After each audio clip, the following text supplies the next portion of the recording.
ஆண்டவரும் இரட்சகருமாக இருக்கிற இயேசு கிறிஸ்துவின் நாமத்தினாலே நான் உங்களை வாழ்த்துகிறேன். எடுத்தவர்கள் வாசிப்போம். நீதிமொழிகள் 28ஆம் அதிகாரம் 18வது வசனம். உத்தமனாய் நடக்கிறவன் ரட்சிக்கப்படுவான், மாறுபாடான இரு வழியில் நடக்கிறவனோ அவற்றில் ஒன்றிலே விழுவான். உத்தமனாய் நடக்கிறவன் ரட்சிக்கப்படுவான், மாறுபாடாய் நடக்கிறவன் எந்த வழியில் நடக்கிறானோ அந்த வழியில் என்ன செய்வான்? விழுந்து போயிடும். இப்போ நடக்கிறது அப்படிங்கிறது ரெண்டு வழியில் நடக்கலாம். ஒன்று தேவனுக்கு பிரியமாக நடக்கிறது, இன்னொரு வழி தேவனுக்கு பிரியமில்லாத வழியில் நடக்கிறது. அப்போ தேவனுக்கு பிரியமான வழி எது? தேவனுக்கு பிரியமில்லாத காரியம் எது? தேவனுக்கு பிரியமான வழி சோத்திரம் கர்த்தருடைய பார்வைக்கு, தேவனுடைய பார்வைக்கு செம்மையான வழியில் நடக்கிறது. அவர் நம்மளை பார்க்குறாரா? அவர் பார்க்கும்போது அவருடைய வழிகள் செம்மையாக இருக்கணும். கர்த்தர் மேலே நம்பிக்கை வைத்து நடக்கிறது, அவரை நம்புறது, ஒரு நாளும் அவரை விட்டு பின்வாங்காமல் அவர் என்ன சொல்கிறாரோ அதன்படி வாழ்கிறது. மாத்திரமல்ல, அவரை அண்டிக் கொண்டே நடக்கிறது. நம்முடைய வாழ்க்கையில் எல்லா விஷயத்திலையும் அவரை சார்ந்து வாழ்கிறது. செம்மையான வழிகளில் நடக்கிறவன் ரட்சிக்கப்படுவான்.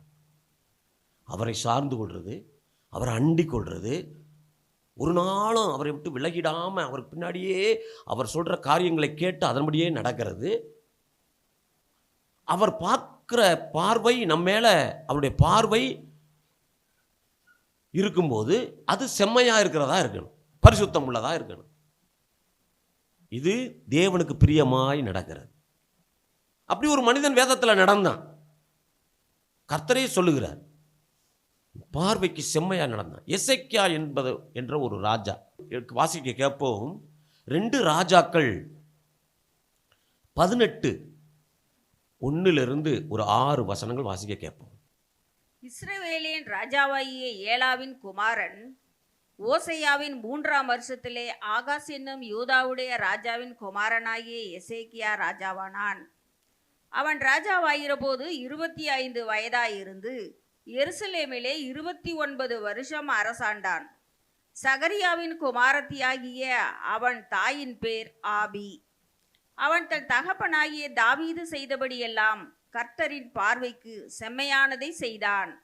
அவன் மேடைகளை அகற்றி சிலைகளை தகர்த்து விக்கிரக தோப்புகளை வெட்டி மோசே பண்ணியிருந்த வெங்கல சர்ப்பத்தை உடைத்து போட்டான். அந்நாட்கள் மட்டும் இஸ்ரவேல் புத்திரர் அதற்கு தூபங்காட்டி வந்தார்கள். அதற்கு நிகுஸ்தான் என்று பெயரிட்டான். அவன் இஸ்ரவேலின் தேவனாகிய கர்த்தரின் மேல் வைத்த நம்பிக்கையிலே அவனுக்கு பின்னும் அவனுக்கு முன்னும் இருந்த யூதாவின் ராஜாக்கள் எல்லாம் அவனை போல் ஒருவனும் இருந்ததில்லை. அவன் கர்த்தரை விட்டு பின்வாங்காமல் அவரை சார்ந்திருந்து கர்த்தர் மோசேக்கு கற்பித்த அவருடைய கற்பனைகளை கைக்கொண்டு நடந்தான். அல்லேலூயா சொல்லுங்க. அவரை சார்ந்து, எசேக்கியா பாருங்க எப்படி இருக்கான்னு, கர்த்தரை சார்ந்து அவர் சொல்லுகிற காரியங்களை கேட்டு அவன் வாழ்நாளெல்லாம் கர்த்தருக்கு பிரியமாய் நடந்தான். எசேக்கியா ராஜா கர்த்தரின் பார்வைக்கு செம்மையானதை செய்து தேவனுக்கு பிரியமான காரியங்களை செய்து உத்தமமாய் நடந்து அவரை சார்ந்து நடந்தான். தேவனை சார்ந்து நடக்கிறது, தேவனோடு நடக்கிறதுனா கற்பனைகளை கைக்கொள்றது, வேதம் சொல்லுகிறபடி தன்னுடைய வாழ்க்கையை அமைத்துக் கொள்வது, தேவனுக்கு பிரியமான காரியங்களை செய்கிறது, பரிசுத்தமான காரியங்களை நாம் வாழ்க்கையில் நம்முடைய வாழ்க்கையில் நடைமுறை கொண்டு வர்றது, வேதம் என்ன சொல்லுகிறதோ அதன்படி நடக்கிறது, இதுதான் தேவனுக்கு பிரியமாய் நடக்கிறது. அல்லேலூயா.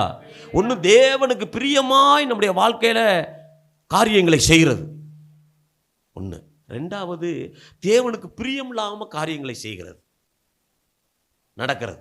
தேவனுக்கு பிரியம் இல்லாமல் நடக்கிறது. ஒன்று தேவனுக்கு பிரியமாக நடக்கிறது, இன்னொன்று தேவனுக்கு பிரியம் இல்லாத அசுத்த காரியங்களை செய்கிறது. அல்லேலூயா. தேவனுடைய பார்வைக்கு பொல்லாப்பான காரியங்களை செய்கிறது. தேவனுடைய பார்வையில் நாம் அவரை கோபப்படுத்துறது. தேவன் ஒரு மனிதனை தெரிந்து கொண்டால் ஒரு நாளும் அவரை நம்ம என்ன செய்யக்கூடாது? கோபப்படுத்தக்கூடாது. தேவனுக்கு பிரியமான காரியங்களை செய்யணும், அவரோடு சஞ்சரிக்கணும், அவரோடு நடக்கணும். அவர் சொல்லுகிறபடி நம்முடைய வாழ்க்கையை அமைத்து அதன்படி ஒவ்வொரு நாளும் அந்த நாளை கடத்தணும். ஆமென். இன்னொன்று, தேவனுக்கு பிரியமில்லாமல் நடந்து அவரை கோபமூட்டுறது. அவரை கோபமூட்டுறதுனா என்ன? அருவருப்பான காரியங்களை செய்கிறது நம்முடைய வாழ்க்கையில். தேவனுக்கு பிரியமில்லாத அருவருப்பான காரியங்கள். எதெல்லாம் அருவருப்பு, எதெல்லாம் தேவன் விரும்ப மாட்டார். நல்ல ஒரு காரியத்தை தெரிஞ்சுக்குங்க. எந்த ஒரு காரியம் பரிசுத்தம் இல்லாமல் இருக்குதோ அதை செய்தால் தேவன் அருவருப்பார். ஏன்னா நம்ம ஆண்டவர் எப்படிப்பட்ட ஆண்டவர்? பரிசுத்தமுள்ள தேவன். அப்போ பரிசுத்தம் இல்லாத எந்த காரியம் செய்தாலும் தேவன் அதை என்ன செய்வார்? அங்கீகரிக்க மாட்டார், அருவருப்பார், கோபப்படுவார். அப்போ அசுத்தமான காரியங்களை செய்து நம்முடைய வாழ்க்கையை பாவ வாழ்க்கையாக மாற்றுறது, அதான் நடக்கிறது, பாவத்தில் நடக்கிறது. தேவனுடைய பிள்ளைகள் யாரோட தான் நடக்கணும்? தேவனோடு நடக்கணும். அப்போ தேவனுக்கு பிரியமான காரியங்களை செய்து அவரை சார்ந்து நடந்த மனிதன் எசேக்கியா ராஜா. இன்னொன்று, தேவனுக்கு பிரியமில்லாத அசுத்த காரியங்களை செய்து, அருவருக்கிற காரியங்களை செய்து, தேவனுக்கு விருப்பமில்லாத காரியங்களை செய்து பாவத்தில் நடந்த ஒரு மனிதன். வாசிக்க கேட்போம். 1 ராஜாக்கள் 14ஆம் அதிகாரம் 9, 23, 24. உனக்கு முன்னிருந்த எல்லாரை பார்க்கிலும் பொல்லாப்பு செய்தாய். எனக்கு கோபம் உண்டாக்க நீ போய் உனக்கு அந்நிய தேவர்களையும் வார்க்கப்பட்ட விக்கிரகங்களையும் உண்டு பண்ணி உனக்கு புறம்பே என்னை தள்ளிவிட்டாய். அவர்களும் உயர்ந்த சகல மேட்டின் மேலும் பச்சையான சகல மரத்தின் கீழும் மேடைகளையும் சிலைகளையும் தோப்பு விக்கிரகங்களையும் தங்களுக்கு உண்டாக்கினார்கள். தேசத்திலே லட்சையான புணர்ச்சிக்காரரும் இருந்தார்கள்.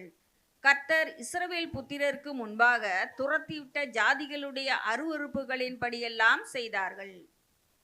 15ஆம் அதிகாரம் 3வது வசனத்தை வாசிக்க கேட்போம். தன் தகப்பன் தனக்கு முன் செய்த எல்லா பாவங்களிலும் அவன் நடந்தான். அவன் இருதயம் அவன் தகப்பனாகிய தாவீதின் இருதயத்தை போல் தன் தேவனாகிய கர்த்தருக்கு முன்பாக உத்தமமாய் இருக்கவில்லை. இப்ப யெரொபெயாம் என்ற ஒரு ராஜா தேவனுக்கு பிரியமில்லாத அசுத்த காரியங்களை செய்து, தன் முற்பிதாக்கள் செய்த எல்லா அசுத்த காரியங்களையும் தொடர்ந்து செய்த ஒரு மனிதன் யெரொபெயாம். தேவனுக்கு பிரியமில்லாத வாழ்க்கையை செய்து நடந்தான். அதான் 2 விதமாக நடக்கலாம். ஒன்று தேவனுக்கு பிரியமாக நடக்கலாம், இன்னொன்று தேவனுக்கு பிரியமில்லாமலும் நடக்கலாம். கர்த்தர் நம்மளிடம் என்ன எதிர்பார்க்கிறார்? தேவனுக்கு பிரியமில்லாத அசுத்த காரியங்களை செய்து, அருவருப்பான காரியங்களை செய்து நடக்கிறதா? தேவனுக்கு பிரியமில்லாத காரியங்களை நம்ம வாழ்நாளெல்லாம் செய்து கொண்டே இருக்கிறதா? இல்லைங்க. தேவனுக்கு பிரியமான காரியங்களை செய்து, பரிசுத்தமான காரியங்களை நம்முடைய வாழ்க்கையில செய்து, தேவனுக்கு உகந்த பிள்ளைகளாக இந்த பூமியில் வாழணும். வேதம் தெளிவாய் ஒரு வசனம் சொல்லுகிறது, பாவத்தின் சம்பளம் மரணம். எந்த மனிதன் தேவனுக்கு பிரியமில்லாத அருவருப்பான காரியங்களை செய்து பாவத்தில் வாழ்கிறானோ அந்த மனிதனுடைய ஆத்மா, அந்த ஆவி ஒரு நாள் மரணித்து போகும், பரலோகம் போக முடியாது. ஒரு மனிதன் பரலோகம் போகணும்னா நம் தேவன் பரிசுத்தமுள்ள தேவன். பரிசுத்தம் இல்லாமல் தேவனை ஒருவனும் தரிசிக்க முடியாது. பரிசுத்தமான காரியங்கள் நம்முடைய வாழ்க்கையில செய்து தேவனுக்கு உகந்த பிள்ளைகளாக அவரை சார்ந்து, அவரை அண்டி, அவர் சொல்லுகிற காரியப்படி நடக்கிற மனிதன் பரலோகம் போவான். நம்முடைய வாழ்க்கையில் பிரதான ஒரு காரியம் என்ன தெரியுமா? பரிசுத்தமாய் வாழணும், பரிசுத்தமான காரியங்களை நடப்பிக்கணும், பரிசுத்தமான காரியங்களில் செயல்படணும், தேவனுக்கு உகந்த பாத்திரமாக நம்ம வாழணும், தேவன் விரும்புகிற காரியங்களை நம்முடைய வாழ்க்கையில் நடக்கையில் கொண்டு வரணும். முயற்சி செய்யணும், முதல்ல அது ட்ரை பண்ணணும். மனசு சொல்லும், மனசு, நம்முடைய மனசு எப்படிப்பட்டது? சொல்லும். அசுத்த காரியங்களை செய்ய, தேவனுக்கு பிரியமில்லாத காரியங்களை செய்ய சொல்லும். ஏவாள்கிட்ட சொன்னது அது பார்க்கறதுக்கு அழகா இருக்கு, சூப்பரா இருக்கு, நல்லா இருக்கு, அப்படி சொல்லும் மனசு. அந்த நேரத்தில் வேதம் நமக்கு என்ன கற்றுக் கொடுக்குது அதை பார்க்கணும். வசனம் என்ன சொல்லுகிறது பார்க்கணும். ஆவியானவர் இந்த வாரத்தில் சபையில் நமக்கு என்ன சொன்னார், பரிசுத்த ஆவியானவர் என்ன பேசினார். இன்றைக்கு நம்ம தனியாக உட்கார்ந்து காலையில் ஜெபம் பண்ணும்போது பரிசுத்த ஆவியானவர் என்ன பேசினார், நம்ம குடும்ப ஜெபம் பண்ணும்போது வேதத்தை வாசிக்கும் போது பரிசுத்த ஆவியானவர் என்ன பேசினார் என்று அதை நிதானித்து அதை நம்முடைய வாழ்க்கையில் யூஸ் பண்ண ஆரம்பிக்கணும். இப்படிப்பட்ட மனிதன் தேவனுக்கு உகந்த பாத்திரமாய் வாழ்வான், ஒரு நாள் பரலோகம் போவான். ஒவ்வொரு நாளும் ஒருவேளை ஞாயிற்றுக்கிழமை பரிசுத்த ஆவியானவர் பேசுவார் ஆராதனையில், அதை கேட்டுட்டு போவோம். திங்கக்கிழமை காலையிலே பிசாசு பேச ஆரம்பிச்சிருவோம். தேவனுக்கு உகந்த காரியங்கள் என்னென்ன, தேவனுக்கு பிரியமான காரியங்கள் என்னென்ன, எசேக்கியா ராஜா என்னென்னலாம் செய்தான், அதன்படி நம்ம வாழணுங்க. ஊழியக்காரர் மூலமாக ஆண்டவர் பேசுவார் ஆராதனையில். திங்கக்கிழமை காலையில் பிசாசு பேச ஆரம்பிப்பான். பாத்தியா யெரொபெயாம் என்னென்ன காரியங்களை செய்தான், எப்படி நடந்தான், அதை மனசு சொல்லும். ஆனால் வேதம் சொல்லுகிறது, உன்னுடைய ஆத்துமா பாவம் செய்தால் மரணம், பாவத்தின் சம்பளம் மரணம். தேவனுடைய வார்த்தையை கேட்டு அதன்படி வாழுகிற மனிதனுக்கோ நித்திய ஜீவன், அழிவில்லாத நித்திய ஜீவன்ல நம்ம இடம் பெறணும். அதற்காகத்தான் கர்த்தர் நம்மை தெரிந்து கொண்டார், அதுதான் தேவனுடைய சித்தம், அதற்காகத்தான் நம்ம அழைத்தார், அதற்காகத்தான் வேறு பிரித்தார். நித்திய காலமாய் வாழப்போகிற அந்த பரலோக ராஜ்யத்தில் நீங்களும் நானும் இடம் பெறணும். அப்ப தேவனுக்கு பிரியமாக, தேவனுக்கு உகந்த பாத்திரமாக தேவனோடு நடக்கிறதுனா என்ன, எப்படி நடக்கிறது? வாசிக்க கேட்போம். லேவியராகமம் 19ஆம் அதிகாரம் 37வது வசனத்தை வாசிக்க கேட்போம். ஆகையால் என்னுடைய கட்டளைகள் யாவையும் என்னுடைய நியாயங்கள் யாவையும் கைக்கொண்டு அவைகளின்படி நடக்க கடவீர்கள். தேவனின் கட்டளைகள், நியாயங்கள் இதெல்லாம் கைக்கொண்டு அதன்படி நடக்கிறது, அதுதான் தேவனோடு நடக்கிறது, இயேசுவோடு நடக்கிறது. வேதம் நம்மளுக்கு என்ன கற்றுக் கொடுக்குதோ, வேதம் என்ன சொல்லி கொடுக்கிறதோ, இந்த பைபிளில் என்னென்ன காரியங்கள் கட்டளையிட்டு இருக்கிறதோ அதை கை கொண்டு அதை நம்முடைய வாழ்க்கையில் கொண்டு வந்து அதன்படி நடக்கிறது. ஒவ்வொரு காரியத்திலும் எந்த விஷயமா இருந்தாலும் இதுல வேதம் என்ன நம்மளுக்கு கற்றுக் கொடுக்கும், பரிசுத்த ஆவியானவர் இதில் விரும்புவாரா விரும்ப மாட்டாரா, இது தேவனுக்கு பிரியமானதா தேவனுக்கு பிரியம் இல்லாததா, எதுங்க ஒரு வார்த்தை ஒரு மனுஷன்ட்ட போய் பேசுறது முதற்கொண்டு இது கர்த்தருக்கு விருப்பமானதா, இது கர்த்தருக்கு பிரியமானதா, இப்படி பேசலாமா, இப்படி சொல்லலாமா, சொல்லக்கூடாதா, இதெல்லாம் நம்ம ஆராய்ந்து பார்க்கணும். ஒவ்வொரு நாளும் நம்முடைய நடக்கை, நம்முடைய செயல்பாடுகள், நம்முடைய கிரியைகள், நம்முடைய வார்த்தைகள் எல்லாவற்றிலும் தேவனுக்கு பிரியமானதா இருக்குதா அதை பார்க்கணுங்க. அவருடைய பிளான் என்ன நம்முடைய வாழ்க்கையில், அவருடைய முறைமைகள் என்ன, கற்பனைகள், அவர் நம்மை குறித்து என்ன பிளான் பண்ணி வைத்திருக்கிறார், இதை தெரிந்து கொண்டு அதன்படி நடக்க கவனமா இருக்கணும். வாசிக்கலாம். அவர் 2 ராஜாக்கள் 17:37. அவர் உங்களுக்கு எழுதி கொடுத்த திட்டங்களின்படியும் முறைமைகளின்படியும் நியாயப்பிரமாணத்தின்படியும் கற்பனைகளின்படியும் நீங்கள் சகல நாளும் செய்கிறதற்கு கவனமாயிருந்து அந்நிய தேவர்களுக்கு பயப்படாதிருங்கள். இன்னொரு முக்கியமான காரியம் அவர் சொல்லுகிறார், நான் உனக்கு போதித்து நீ நடக்க வேண்டிய வழியை உனக்கு காட்டுவேன். வாஞ்சையா இருக்கணும், நம்ம ரொம்ப வாஞ்சையா இருக்கணும். எதை? அவருடைய சமூகத்துக்கு வர்றதுக்கு. அவர் போதிப்பார். அந்த போதனையை கேட்கறதுக்கு வாஞ்சையா இருக்கணும். அந்த ஆலோசனையின்படி நடக்க நம்ம வாஞ்சையா இருக்கணும். ஒவ்வொரு வாரமும் ஆராதனைக்கு கலந்து கொள்ளணும். தேவனுடைய சமூகத்துக்கு போகணும். ஒவ்வொரு நாளும் ஒரு இடத்தை செலக்ஷன் பண்ணி அந்த இடத்துல போய் உட்காந்து ஜெபம் பண்ண ஆரம்பிக்கணும். வெற்றியுள்ள ஒரு வாழ்க்கை வரணும்னா முழங்கால முடக்கணும். அப்போ எவ்வளோக்கு எவ்வளோ நம்ம ஜெபம் பண்ணுறோமோ அந்த நேரத்தில் கர்த்தர் நம்மளுக்கு போதிப்பார், ஆலோசனை தருவார். அந்த ஆலோசனையை கேட்டு அதை நம்முடைய வாழ்க்கையில் நடக்க ஆரம்பிக்கணும். அந்த ஆலோசனைக்காக, அந்த போதனைக்காக நம்ம காத்திருக்கணும். போதனையை கேட்க வாஞ்சிக்கணும். அந்த ஆலோசனையை கேட்டு அதன்படி நடக்க நம்ம ஒப்பு கொடுக்கணும். அதன்படி வாழணும். சங்கீதம் 32:8 வாசிக்க கேட்போம். நான் உனக்கு போதித்து நீ நடக்க வேண்டிய வழியை உனக்கு காட்டுவேன். உன்மேல் என் கண்ணை வைத்து உனக்கு ஆலோசனை சொல்லுவேன். அந்த போதகத்தையும் அந்த ஆலோசனையையும் நம்ம கேட்டு நடக்கணும். போதிக்கிறார், ஒவ்வொரு வாரமும் போதிக்கிறார், தனி ஜெபத்தில் போதிக்கிறார். நீங்க பைபிளை திறந்து வாட்சாவே கர்த்தர் உங்களோட பேசுவார்ல. இந்த ஆலோசனைகளையும் இந்த போதனைகளையும் கேட்டு அதன்படி நடக்கணும். அப்படிப்பட்ட மனிதன் பாக்கியவான். அவன் பரலோகம் போய் சேருவான். அந்த ஆத்மா, அந்த ஆவி பரலோகம் போகும். இதை கேட்டு அதன்படி நடக்காமல் எல்லாத்தையும் வந்து உட்கார்ந்து இருந்துட்டு திரும்பி வழியில போய் நான் என்னுடைய சுயமா, நான் என்னுடைய விருப்பத்தின்படி தான் வாழ்வேன்னு சொன்னா அது பாவம். அது பாவம். ஒரு நாள் அந்த ஆத்மா பரலோகம் போய் சேராது.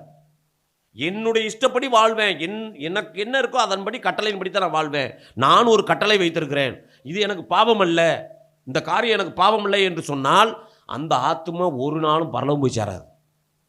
தேவன் என்ன சொல்லுகிறார், தேவனுடைய கட்டளைகள் என்ன, அவருடைய போதனை என்ன, அவருடைய ஆலோசனை என்ன, இதை கேட்டு நடக்கிறவன் பாக்கியவான், அவன் பரலோகம் போவான். மாத்திரம் இல்லைங்க, முழு இருதயத்தோடு முழு ஆத்மாவோடு காத்து நடக்கணும். ஆமாம், அது லேசான காரியமா? அதனால தான் சொல்கிறேன், முழு ஆத்மாவோடும் முழு இருதயத்தோடும் காத்து நடக்கிறது எப்படி? காக்காமல் போகிறது எப்படி? ஏனோ தானோன்னு சபையில் இருந்துட்டு கேட்டுட்டு வீட்டுக்கு போனோன்னு நம்ம சுயமாக வாழ்கிறது. அநேகரை நம்ம பார்க்க முடியும். சபையில் ஒரு மாதிரி இருப்பாங்க, வெளியில் போனால் வேற மாதிரி இருப்பாங்க. சுயமாக வாழ்வாங்க, மனிதர்களுக்காக வாழ்வாங்க, உலக ஜனங்களுக்காக வாழ்வார்கள். அப்படி அல்ல. என்றைக்கு கர்த்தர் நம்மளை தெரிந்து கொண்டாரோ, என்றைக்கு நம்முடைய வாழ்க்கையை, நம்முடைய சரீரத்தை, நம்முடைய எண்ணங்களை, நம்முடைய சிந்தனைகளை கர்த்தருக்கென்று ஒப்பு கொடுத்து இயேசு கிறிஸ்துவை தன்னுடைய சொந்த இரட்சகராக ஏற்றுக்கொண்டோமோ அன்னைக்கு அந்த தகப்பன் சொல்கிறத கேட்டு நடக்கணும். அதான் தேவனோடு நடக்கிறது. முழுசாக ஏற்றுக்கொள்ளணும். கர்த்தர் சொல்கிறத முழுசாக ஏற்றுக்கொள்ளணும். பரிசுத்த ஆவியானவர் பேசுகிறத முழுசாக ஏற்றுக்கொள்ளணும். அதன்படி தன்னுடைய வாழ்க்கையை நடக்கிற மனிதன் தேவனோடு நடக்கிறான்னு அர்த்தம். உபாகமம் 26:16 இந்த கட்டளைகளின்படியும் நியாயங்களின்படியும் நீ செய்யும் பொருட்டு இன்று உன் தேவனாகிய கர்த்தர் உனக்கு கட்டளையிடுகிறார். ஆகையால் உன் முழு இருதயத்தோடும் உன் முழு ஆத்மாவோடும் அவைகளை காத்து நடக்க கடவாய். தேவன் கொடுக்கிற போதனைகளை, தேவன் கொடுக்கிற ஆலோசனைகளை கேட்டு அதன்படி நடக்கிறது. இப்படி நடந்தால் என்னங்க நடக்கும் நம்முடைய வாழ்க்கையில்? அப்படி தேவனுக்கு பிரியமாக தேவனோடு நடக்கிற மனிதனுடைய வாழ்க்கையில் என்ன நடக்கும்? கட்டளைகளையும் நியாயங்களையும் நியமங்களையும் ஆலோசனைகளையும் போதனைகளையும் முழு இருதயத்தோடு முழு ஆத்மாவோடு கேட்டு நடக்கிற மனிதனுக்கு என்ன நடக்கும்? அவனுடைய வாழ்க்கையில் என்ன நடக்கும்? நீங்கள் அதே உபாகமம் 28:14 வாசிக்க கேட்போம். இன்று நான் உனக்கு விதிக்கிற உன் தேவனாகிய கர்த்தரின் கட்டளைகளை கைக்கொள்ளவும் அவைகளின்படி நடக்கவும் அவைகளுக்கு செவி கொடுத்து வந்தால் கர்த்தர் உன்னை வாளாக்காமல் தலையாக்குவார், நீ கீழாகாமல் மேலாவாய். இது வாக்குத்தத்தம். அல்லேலூயா சொல்லி பெற்றுக்கொள்ளுங்க. அல்லேலூயா. இந்த நிமிஷத்தில் இருந்து எந்த மனிதன் தேவனோடு நடக்கிறானோ, எந்த மனிதன் தேவனுடைய கட்டளைகளின்படி நடக்கிறானோ, எந்த மனிதன் தேவனுடைய போதனைகளை கேட்டு அதன்படி நடக்கிறானோ, எந்த மனிதன் தேவன் கொடுக்கிற ஆலோசனைகளை கேட்டு அதன்படி நடக்கிறானோ, நீ வர்ற காலங்களில் அந்த மனிதன் கீழாக மாட்டான், மேலாகிக்கிட்டே போயிடுவான், டெவலப் ஆகிட்டே இருப்பான், விருத்தி அடைஞ்சிக்கிட்டே இருப்பான். நீ வாழல்ல, நீ தலை. தலையாய் தலை நிமிர்ந்து நடக்கிற மனிதனா கர்த்தர் உன்னை மாற்றப் போகிறார். தலை நிமிர்ந்து நடக்க வைப்பார், தலை நிமிரச் செய்வார். நீ சோர்ந்து போறதில்ல, நீ வெக்கப்பட்டு போறதில்ல, தலை குனிந்து போறதில்ல, நீ அவமானப்பட்டு போறதில்ல. எந்த மனிதன் தேவனோடு நடக்கிறானோ அந்த மனிதனை தலை நிமிர பண்ணுவார். உன் உறவுகள், உன் சொந்தம், உன் பந்தம், உன் உற்றார், உன் உறவினர், நண்பர்களுக்கு எல்லாருக்கும் முன்பாக உன்னை தலை நிமிர பண்ணுவார். எல்லாரும் உன்னை பார்த்து ஆச்சரியப்படுவார்கள். எப்போ இது நடக்கும்? எப்போ நடக்கும்? நீ தேவனோடு நடக்கும்போது, தேவனுக்கு பிரியமானதை செய்யும் பொழுது ஆட்டோமேட்டிக்காக உன்னை பகைத்தவர்கள், உன்னை விரோதித்தவர்கள், உன்னை அவமானப்படுத்தினவர்கள், உன்னை துக்கப்படுத்தின உன் பட்சத்தில் வருவாங்க, உங்கள்கிட்ட வருவாங்க. அவர்களுக்கு முன்பாக கர்த்தர் உங்களை தலை நிமிர பண்ணுவார், தலை நிமிர பண்ணுவார். விருத்தி அடைவ, எல்லா காரியத்திலும் விருத்தியாவ. நீ சோர்ந்து போக மாட்ட. எந்த இடத்துல தலை குனியப்பட்டாயோ, நீ எந்த இடத்துல வெக்கப்பட்டு நின்றாயோ, நீ எந்த இடத்துல வெக்கப்படுத்தப்பட்டாயோ அந்த இடத்துல கர்த்தர் உன்னை தலை நிமிர பண்ண போகிறார். ஏன் தெரியுமாங்க? நீங்க தேவனோடு நடக்கும்போது. எப்ப தெரியுமா? நீங்க தேவனோடு நடக்கும்போது, தேவனுடைய கட்டளைகளை கை கொள்ளும் பொழுது, அவர் சத்தத்தை கேட்டு அதன்படி நடக்க ஆரம்பிக்கிற பொழுது தலை நிமிர பண்ணுவார். ஆபிரகாம் என்ற ஒரு மனிதன், நீ ஆபிரகாமை பாருங்க, நிறைய வெக்கப்பட்ட மனிதன், நிறைய அவமானப்படுத்தப்பட்ட குடும்பம். அந்த குடும்பம்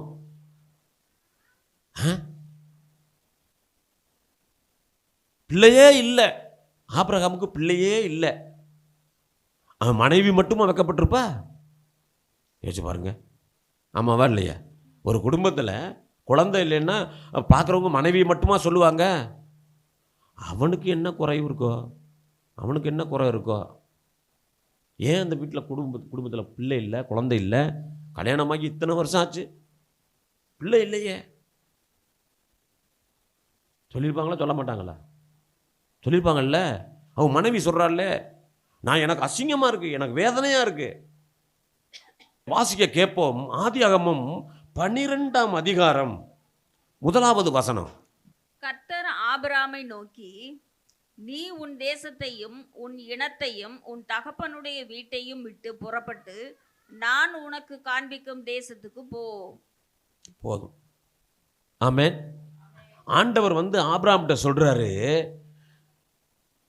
நீ உன் தேசத்தையும் உன் இனத்தையும் உன் இடத்தையும் உன் பொண்ணு பொருள் எல்லாவற்றையும் விட்டுட்டு நான் சொல்ற இடத்துக்கு போ அப்படின்னு சொல்றார். அதே 12ஆம் அதிகாரம் 4வது வசனத்தை வாசிக்க கேட்போம். கர்த்தர் ஆபிரகாமுக்கு சொன்னபடியே அவன் புறப்பட்டு போனான். ஏதாவது கேட்டானா? என்ன சொன்னாரோ அதன்படி நடக்க ஆரம்பிச்சிட்டான். ஆமாவா இல்லையா? ஆண்டவர் சொன்னாரு, அவர் என்ன சொன்னாரோ அது அப்படியே, எதையும் யோசிக்கல. அவங்க அப்பா அம்மா இருக்காங்க, உறவுகள் இருக்கு, சித்தப்பா இருக்காரு, சொந்த பந்தம் இருக்கு, அக்கா தங்கச்சி அண்ணன் தம்பி, பெரிய கூட்டம், ஆபிரகாமுடைய கூட்டம். இந்த கூட்டத்தில் ஆபிரகாம் இருக்கிறாரு. ஆண்டவர் சொல்றாரு, உன் சொந்த பந்தத்தெல்லாம் விடு, அக்கா தங்கச்சி பார்க்காத, அண்ணன் தம்பின்னு பார்க்காத, உறவுன்னு பார்க்காத, நண்பர்கள்னு பார்க்காத, யாரையும் இந்த இடத்துல பார்க்காத, நான் சொல்ற இடத்துக்கு போ அப்படிங்கிறார். 14வது வசனம் சொல்லுது பார்த்தீங்களா? என்ன சொல்லுது? எல்லாவற்றையும் விட்டுட்டு அவன் புறப்பட்டு போனான். ஒரு கழுதையை பிடிச்சான், டபக்குன்னு ஒரு பையை தூக்கி அது கழுதையில் வச்சுக்கிட்டு ஒரு கம்பை கையில் எடுத்துக்கிட்டு போடுன்னு கழுதையை பிடிச்சிக்கிட்டு இப்படியே பின்னாடி பிடிச்சி இழுத்துக்கிட்டு ஒரு துண்டை தூக்கி தோலில் போட்டுட்டு போட்டு இழுத்துக்கிட்டே போயிட்டான். இதில் ஒரு காரியம் என்னன்னு தெரியுமா? எபிரேயர் புஸ்தகம் 11ஆம் அதிகாரம் 8வது வசனத்தை வாசிக்க கேட்போம். விசுவாசத்தினாலே ஆபிரகாம் தான் சுதந்திரமாக பெறப்போகிற இடத்திற்கு போகும்படி அழைக்கப்பட்ட போது கீழ்ப்படிந்து தான் போகும் இடம் இன்னதென்று அறியாமல் புறப்பட்டு போனான். ஆபிரகாமுக்கு எங்கே போறோம்னு தெரியாது. ஆண்டவர் சொன்னாரா? 12ஆம் அதிகாரம் 1ஆம் வசனத்தில் ஆண்டவர் சொன்னாரா? இல்லையே. நான் உனக்கு காண்பிக்கும் தேசத்துக்கு நீ புறப்பட்டு போ. எப்படி? எல்லாத்தையும் விட்டுரு, எதையும் எடுத்துக்கலாம் வராத, நீ எதையும் கொண்டு வரக்கூடாது, யாரையும் பார்க்கக்கூடாது. ஆனால் இங்கே எபிரேயர் 11:8 சொல்லுது, தான் சுதந்திரிக்க போகிற தேசத்துக்கு அவனுக்கு நம்ம ஒரு பெரிய தேசத்தை சுதந்திரிக்க போறோம்னு தெரியாது. கர்த்தர் சொன்னார், அவன் பாட்டில் கிளம்பிட்டான். கர்த்தர் சொல்லிட்டார், நான் போறேன். ஆண்டவர் கூப்பிட்டார், நான் போறேன். நம்மளால முடியுமா? யோசிச்சு பாருங்க. எத்தனை பேர் ஞாயிற்றுக்கிழமை ஆராதனைக்கு வராமல் சுய வேலையை பார்த்துக்கிட்டு இருக்கிறோம், சொந்த வேலையை பார்க்குறோம். ஞாயிற்றுக்கிழமை ஆராதனையை கட் நான் எல்லாரையும் சொல்லலை, யாரோ அவர்களுக்கு தான் நீங்கள் கேட்டுக்கொள்ளணும். என்னிட்ட தான் பேசுகிறாருன்னா உங்கள்கிட்ட தான் பேசுகிறார். தான் சுதந்திரமாக பெறப்போகிற தேசத்திற்கு போகும்படி புறப்பட்டு போனானா அவனுக்கு தெரியுமா? தெரியாது. தேவன் சொன்னார், நான் கீழ்ப்படுகிறேன், அவ்வளோதான். தேவன் சொல்லிட்டா அதன்படி முழு இருதயத்தோடு ஏற்றுக்கொண்டு நான் நடக்க போகிறேன். கேட்டுக்கொண்டேன், கர்த்தர் சொல்லிட்டார், நான் முழு இருதயத்தோடு நான் அதை என்ன செய்வேன், அங்கீகரித்து நான் நடப்பேன். அவ்வளோதாங்க, முடிஞ்சு போச்சுங்க. ஆனால் ஸ்தோத்திரம், நடந்த காரியம் என்ன?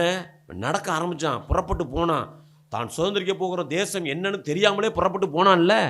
நடந்தது என்ன நடந்துச்சு அவன் வாழ்க்கையில், ஆபிரகாமுடைய வாழ்க்கையில்? 18ஆம் அதிகாரம் 18வது வசனத்தை வாசிக்க கேட்போம். ஆதியாகமம் 18:18. நான் செய்ய போகிறதை ஆபிரகாமுக்கு மறைப்பேனோ? நான் தான் செய்ய போகிறதை, எப்படிப்பட்ட மகன் என்னுடைய மகன், நான் என்ன சொல்றேனோ அதன்படி அவன் கேட்டு தன் வாழ்க்கையில் அதன்படி நடக்கிற மனிதன். ஞாயிற்றுக்கிழமை பாஸ்டர் மூலமா கர்த்தர் பேசினால் அதை கேட்டு நடக்கிற மனிதனா நீ? உனக்கு ஆலோசனை ஞாயிற்றுக்கிழமை ஆராதனையில் உனக்கு ஆலோசனை வேதத்தில் இருந்து பாஸ்டர் எடுத்து சொல்லுகிறாரா? பாஸ்டர் மூலமாக ஆண்டவர் சொல்கிறாரா? ஒரு மனிதன் தேவை. கர்த்தருக்கு இந்த நாளில் ஒரு மனிதன் தேவை. ஜனங்களுக்கு போதிக்க, ஜனங்களுக்கு ஆலோசனை கொடுக்க. உங்களுக்கென்று நியமிக்கப்பட்டிருக்கிற போதகன், உங்களுக்கென்று நியமிக்கப்பட்டிருக்கிற பாஸ்டர் உங்களுக்கு ஒரு ஆலோசனை கொடுக்கிறாரா? உங்களுக்கு ஒரு போதனையை போதிக்கிறாரா? அதை கேட்டு நீங்கள் நடக்கிறீங்களா? உங்களுடைய காரியத்தை குறித்து ஒரு நாளும் கர்த்தர் மறைக்க மாட்டார். இனி ஃபியூச்சரில் என்ன நடக்க போகுது, உங்களுடைய வாழ்க்கையில் ஃபியூச்சரில் என்ன காரியங்கள் நடக்கும் என்பதை கர்த்தர் உங்களோடு சொல்லிக் கொடுப்பார், உங்களுக்கு தருவார், சொல்லி தருவார். அவர் உங்கள் வாழ்க்கையில் செய்ய போகிறத ஒரு நாளும் மறைக்க மாட்டார். உங்களை குறித்ததான திட்டத்தை கர்த்தர் வெளிப்படுத்துவார். உங்களுக்கு நடக்கிற சம்பவங்களை குறித்ததான காரியங்களை கர்த்தர் தெளிவுபடுத்துவார். இன்னைக்கு அநேக தேவனுடைய பிள்ளைகளை என்ன பண்ணுறாங்க, தன்னுடைய வாழ்க்கையில் இது நல்லா இருக்குமா, நல்லா நடக்காதா, வேறொரு மனிதனை தேடி போகிறாங்க. ஆனால் ஆண்டவர் என்ன சொல்றாரு, தான் செய்ய போகிறதை தன்னுடைய தாசனாகிய ஆபிரகாமுக்கு மறைப்பேனோ அப்படிங்கிறார். தன்னுடைய பிள்ளைக்கு இன்னைக்கு இந்த நாட்களில் என்ன நடக்குது, தேவனை தெரிந்து கொண்டு தேவனுடைய சபையில் இருக்கிற பிள்ளைகள் சாதகம்னு ஒரு நோட்டை எழுதி வச்சு மகளுக்கு கல்யாணம் நடக்கும்னா சாதகம் கடிக்கிறவன்ட்ட போகிறாங்க. நடக்குது. குறி சொல்கிறவன்ட்ட போகிறாங்க. இன்னும் ஒருபடி இன்னும் மேலே போயிடுச்சு. என்ன போயிருக்குமா, யாராவது தீர்க்க தரிசனம் சொல்லுவாங்களான்னு தீர்க்க தரிசனம்னு போகிறாங்க. நான் அந்த இங்கே கூட்டம் நடக்குது, தீர்க்க தரிசன கூட்டம். அந்த தீர்க்க தரிசன கூட்டத்துக்கு போனால் தீர்க்க தரிசனம் சொல்லுவார் ஆண்டவர். அப்படிலாம் பேச மாட்டார். அதுக்கெல்லாம் ஊராக கூட்டமாக தேடிக்கிட்டு தெரிய வேண்டிய அவசியம் இல்லை. நீ வேதத்தை திறந்தாலே அதிலிருந்தே தீர்க்க தரிசனம் வரும். நீ கீழாக மாட்ட மேலாக, நீ வாழாக மாட்ட தலையாகவன்னு சொல்லி இன்றைக்கு சொல்கிறாருன்னா அதான் தீர்க்க தரிசனம். சபையில் போதிக்கிறார் உனக்கு. நீ தேவனுடைய வார்த்தையை கேட்டு நடந்தால் நீ கீழாக மாட்ட. கர்த்தர் உன் தலையை உயர்த்துவார், நீ தலை நிமிர பண்ணுவார். இதுதாங்க தீர்க்க தரிசனம். இதை கேட்கறதுக்காக நீ 1000 ரூபா செலவழித்து ட்ரெயின் பிடிச்சி போக வேண்டிய அவசியம் இல்லை, பஸ்ஸு பிடிச்சி போக வேண்டிய அவசியம் இல்லை, ஊராக சுத்த வேண்டிய அவசியம் இல்லை. உன் மகளுக்கு திருமணம் செய்யணுமா, தேவ சமூகத்தை நாடு, கர்த்தருடைய சமூகத்தில் முழங்கால் படியிடு. கர்த்தர் ஏற்ற வேலையில் ஏற்ற மகனை கொண்டு வந்து நிறுத்துவார். நீ மனுஷன்ட்ட போய் கேட்டா அது ஆபத்தில் போய் முடியும். நோட்டை கொண்டு போய் நீட்டிக்கிட்டு இருக்காத, பார்த்து சொல்லுங்க. அவன் இந்த கட்டத்தில் இது, அந்த கட்டத்தில் இது, கட்டமாக போட்டு நம்மளை கட்டத்தை காலியாக்கி விட்டுருவான். போகாத. தேவனுடைய மனுஷனா நீ, தேவனை சார்ந்திருக்கிற மனுஷனா, இயேசு கிறிஸ்துவை சொந்த ரட்சகராக ஏற்றுக்கொண்டாயா, இனி அந்த பழக்கத்தை மாற்று, அதிலிருந்து வெளியில வா, தேவனோடு சஞ்சரி, தேவனோடு நட, வேத வசனத்தை கேட்டு உள்வாங்கி அதன்படி நடக்க உன் வாழ்க்கையை ஒப்புக்கொடு. உன் வாழ்க்கையில் நடக்க போற காரியங்களை எல்லாம் கர்த்தர் வெளிப்படுத்துவார், ஒரு நாளும் மறைக்க மாட்டார். என்ன வேணும், என்ன காரியம் வேணும், உடனே முழங்கால் படி. என் வாழ்க்கையில் இது நடக்கணும், என் தொழில், என் பிஸ்னஸில் ஒரு விருத்தி உண்டாகணும். ஏன் இது தடையாக இருக்குது? கை கட்டினது வாய் கெட்ட மாட்டேங்குது. என் கைக்கு வருது ஆண்டவரே, வாய்க்கு வர மாட்டேங்குது. எல்லாத்தையும் நல்லா சம்பாதிக்கிறோம், உழைக்கிறோம், குடும்பமாக உழைக்கிறோம், ஓடா தேயிறோம், ஆனாலும் ஆசீர்வாதமாக இல்லையே, கஷ்டப்படுகிறோமே. ஏன்? ஆண்டவர்கிட்ட கேளு, உனக்கு சொல்லி கொடுப்பார். இதனால தான் பிரச்சனை, இங்கே தான் இருக்குது, உனக்கு தடை இங்கே இருக்குடா தம்பி, மகனே இந்த இடத்துல, மகளே இந்த இடத்துல, இதிலிருந்து ரிலீஃப் ஆகு, இதிலிருந்து விடுதலை வா, இதை விட்டு வெளியில் வா, இந்த காரியத்தை செய்யாதன்னு உங்களுக்கு கற்றுக் கொடுப்பார். மறைக்கவே மாட்டார். கர்த்தருடைய நாமம் மகிமைப்படுவதாக. ஆபிரகாமுக்கு நான் மறைப்பேனோ, நான் செய்ய போகிறத மறைப்பேனோ என்று சொல்லுகிறார். மறைக்க மாட்டார். உயர்த்தப்பட்டான் பாருங்க. ஒரு நாள் வந்தது, ஆண்டவர்கிட்ட போய் கேட்குறான், ஆபிரகாம் நீ சொன்னீர் ஆண்டவரே, நான் எல்லாவற்றையும் விட்டு வந்தேனே, எனக்கு நான் எதுவுமே வச்சுக்கலையே, என் மனைவியை கூட கூப்பிடல, அவளா வந்துட்டா, என் அண்ணன் பையன் அவனா வந்தான், நீ கால் வைக்கிற தேசத்தையெல்லாம் உனக்கு சொந்தமாக கொடுப்பேன்னாரு. அல்லேலூயா சொல்லுங்க. உங்களுக்கு நீங்க கால் வைக்கிற தேசத்தை நீ கையிட்டு செய்ய போகிற காரியங்களை உன்னை ஆசீர்வதிக்க போகிறார். அதனால தானே உன்னை தலை நிமிர பண்ண போகிறேன்னு சொல்றாரு. நீ வெக்கப்பட போவதில்லைன்னு சொல்றாரு. நீ வெக்கப்பட்டு போவதில்லை, நீங்க வெக்கப்பட மாட்டீங்க. கேட்குறான் ஆண்டவர்கிட்ட போய், ஆண்டவரே நான் எல்லாத்தையும் விட்டுட்டு வந்தேனே, சரி என்ன, பிள்ளை இல்லையே, எனக்கு குழந்தை இல்லையே,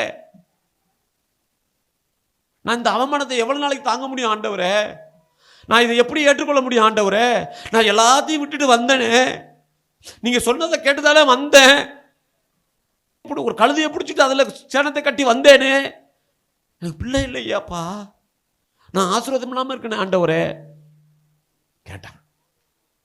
உடனே ஆண்டவர் பார்த்தார், நான் செய்ய போகிறத மறைப்பேனோ, ஆபிரகாமுக்கு நான் மறைப்பேனோ, என்னுடைய சத்தத்தை கேட்டு, என்னுடைய போதனையை கேட்டு, என்னுடைய ஆலோசனையை கேட்டு நடந்த தேவனோடு நடந்த மனிதன் அல்லவா இவன், இவனுக்கு எப்படி என்னுடைய காரியத்தை மறைப்பேன்னு சொல்லிட்டு ஆபிரகாமுடைய கையை பிடிச்சி இழுத்துக்கிட்டு தரத்தரன்னு வெளியில் வர்றாரு. வீட்டை விட்டு வெளியில் வந்து, பாரு இந்த வானத்தை பார் அப்படின்னார். என்ன ஆண்டவரே, என்ன வானத்தை அண்ணாந்து பார், என்ன பார்க்குற ஆண்டவரே, ஒரே வெளிச்சமாக இருக்கு, வானத்தின் நட்சத்திரங்களை போல உனக்கு பிள்ளைகளை கொடுப்பேன்னார். சொன்னவர் தான் நம்ம ஆண்டவர், வாக்கு மாறாதவர். இப்போ கீழே என்ன பார்க்குற, மண்ணா இருக்கு ஆண்டவரே, மணலாவில் கிடக்கு, அல்றா அப்படின்னார். அண்ணா கை நிறைய அண்ணா மண்ணை, இப்போ இந்த மண்ணை எண்ணுன்னார்.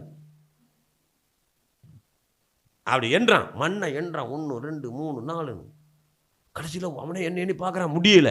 எவ்வளோ எண்ண முடியும், மண்ணை எண்ண முடியுமா ராஜாம்பதை, எண்ணி பார்க்குறான், முடியலை. கடைசியில் ஆண்டவரே மண்ணை எண்ண முடியல ஆண்டவரே, அந்த அளவுக்கு பிள்ளைகளை கொடுப்பேன், வானத்தின் நட்சத்திரங்களை போல பிள்ளைகளை கொடுப்பேன், பூமியின் மண்ணலத்தனை அவனுக்கு பிள்ளைகளை கொடுப்பேன்னாரு. இன்றைக்கு நீங்களும் நானும் அவருடைய பிள்ளை.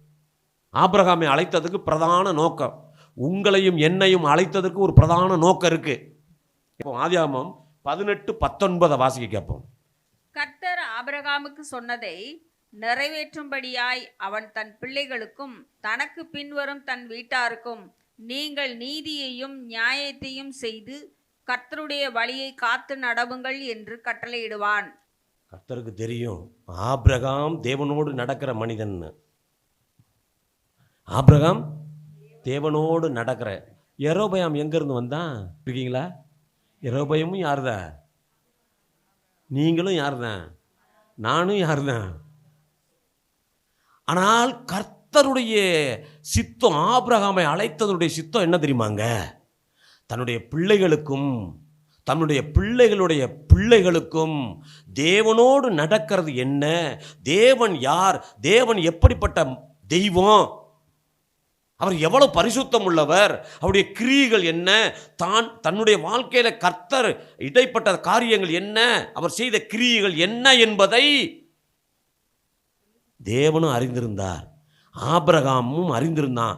ஆபிரகாம் அவன் அறிந்தது மட்டுமல்ல, அவருடைய பிள்ளைகளுக்கும் சொல்லி கொடுப்பான் என்பதை அறிந்திருந்தார். அதனால ஆபிரகாமை அழைத்தார். ஆனால் இதை எப்படி ஆபிரகாம் அறிந்திருந்தான்? எப்படி அறிந்திருந்தான்? உபாகமம் 6:7 வாசிக்க கேட்போம். நீ அவைகளை உன் பிள்ளைகளுக்கு கருத்தாய் போதித்து, நீ உன் வீட்டில் உட்கார்ந்திருக்கிற போதும், வழியில் நடக்கிற போதும், படுத்து கொள்ளுகிற போதும், எழுந்திருக்கிற போதும், இவைகளை குறித்து பேசி. கருத்தாய் பிள்ளைகளுக்கு என்ன சொல்லணுமா? சொல்லி கொடுக்க வேண்டும் என்று சொல்லி கட்டளை. எனவே கர்த்தரை குறித்து, தேவனுடைய திட்டங்களை குறித்து, தேவனுடைய கட்டளைகள், நியாயப்பிரமாணங்கள், போதனைகள், ஆலோசனைகள் எல்லாவற்றையும் தன்னுடைய பிள்ளைகளுக்கு கற்றுக் கொடுத்தான். உங்களை அழைத்ததற்கும் ஒரு நோக்கம் இருக்கு. நீங்களும் உங்களுடைய பிள்ளைகளுக்கும் பிள்ளைகளுடைய பிள்ளைகளுக்கும் இந்த காரியங்களை கற்றுக் கொடுக்கணும். தேவனோடு நடக்கணும். தேவனுக்கு பிரியமுள்ள ஒரு வாழ்க்கை வாழணும். கடைசியாக ஒரு வசனத்தை வாசித்து சங்கீதத்தினுடைய புஸ்தகம் 116வது சங்கீதம் 9வது வசனத்தை வாசிக்க கேட்போம். நான் கர்த்தருக்கு முன்பாக ஜீவனுள்ளோர் தேசத்திலே நடப்பேன். வாழ்நாளெல்லாம், காலமெல்லாம், நித்திய காலம் வரைக்கும், ஒருவேளை என்னுடைய மரணம் வர்ற வரைக்கும், ஒருவேளை ஆண்டவருடைய வருகை தாமதம் என்று சொன்னால் மரணம் வந்துட்டுனா அது வரைக்கும், ஒருவேளை நான் இருக்கையிலேயே ஆண்டவர் வந்துட்டாருன்னா அது வரைக்கும், நம்முடைய வாழ்நாளெல்லாம் தேவனோடு நடக்கணும். எத்தனை பேர் ஒப்பு கொடுக்க காத்திருக்கீங்க? நான் இனி வர்ற காலங்களில் தேவனோடு நடப்பேன். கண்களை மூடி ஜெபிப்போம். பரிசுத்தமுள்ள நல்ல பிதாவே, நாங்கள் உம்மை நன்றியோடு உம்மை துதிக்கிறோம், ஸ்தோத்தரிக்கிறோம். இன்றைக்கு எங்களை ஒப்பு கொடுக்குறோம் ஆண்டவரே. எங்களை பரிசுத்தப்படுத்தி உம்முடைய சத்தியத்தின்படி வாழுகிற மனிதனாக எங்களை மாற்றுங்கப்பா. இன்னைக்கு இந்த சத்தியத்தை கேட்டிருக்கிற பிள்ளைகள் ஒவ்வொரு நாளும் உமக்கு பிரியமாய் வாழ, ஒவ்வொரு நாளும் உமக்கு பிரியமாய் நடக்க எங்களை நாங்கள் அர்ப்பணிக்கிறோம். எங்களை ஏற்றுக்கொள்ளுங்க. நாங்கள் மாத்திரமில்லை, நீ வரும் சந்ததிகளுக்கும் தேவனையும் தேவனுடைய காரியங்களையும் கட்டளைகளையும் நியமங்களையும் ஆலோசனைகளையும் போதனைகளையும் கற்றுக் கொடுக்க எங்களை ஒப்பு கொடுக்குற ஆண்டவரே. எங்களை பரிசுத்தப்படுத்தும், எங்களை அங்கீகரியும், ஏற்றுக்கொள்ளும், ஆசீர்வதியும். தொடர்ந்து என் பிள்ளைகளை நீர் வாளாக்காமல் தலையாக்கும், கீழாக்காமல் மேலாக்கும். ஆண்டவரே, நாங்கள் வெட்கப்பட்டு போயிடக்கூடாது. நாங்கள் எந்த இடத்துல வெட்கப்பட்டோமோ அந்த இடத்துல எங்களை தலை நிமிர பண்ணும் ஆண்டவரே. இன்னைக்கு அநேக பிள்ளைகள் ஒரு வெட்கப்பட்ட சூழ்நிலையில் வாழ்ந்து கொண்டிருக்கிறாங்கப்பா. வெட்கப்பட்டு யாரெல்லாம் அதை கேட்டுக்கொண்டிருக்கிறார்களோ, யாரெல்லாம் வெட்கப்பட்டு போன சூழ்நிலையில் இவர்கள் கேட்டுக்கொண்டிருக்கிறார்களோ, யாரெல்லாம் அவமானப்பட்ட நிலையில் இருக்கிறார்களோ, அவருடைய அவமானங்களை நீக்குகிற தேவன், அவருடைய வெட்கங்களை மாற்றி தலைநிமிர பண்ணுகிற தேவன், வெட்கப்பட்ட இடத்துல இவர்களை தலைநிமிர பண்ணும். கரங்களில் ஒப்பு கொடுக்கிறேன். நீர் ஆசீர்வதியும், பொறுப்பிடும். தேவனோடு நடக்கிறவர்களாய் எங்களை மாற்றும். இயேசு கிறிஸ்துவின் நாமத்தில் ஒப்பு கொடுத்து ஜெபிக்கிறேன் நல்ல பிதாவே. ஆமேன், ஆமேன்.